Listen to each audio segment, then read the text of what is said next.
How to video call on Telegram and laptop. Hi everybody, welcome back to our channel. I am back with a new video. In this video, I'm gonna let you guys know the ways to a video call on Telegram and your laptop. So for that, you need to log in through a web.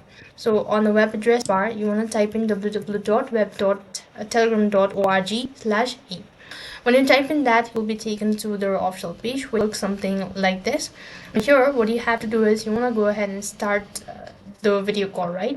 So for that, you need to open up the chat page of that particular person. So let's say this is the one. After that, you could see there, when you open up the chat page, you could see at the top there is no such indications as to make a call, contact them, apart from texting them.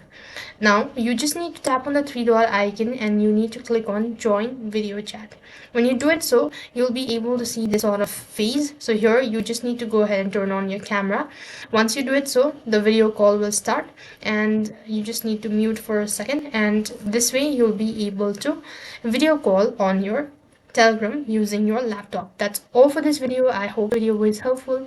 Make sure to like, share and subscribe to our channel. Thank you for watching. See you in the next video.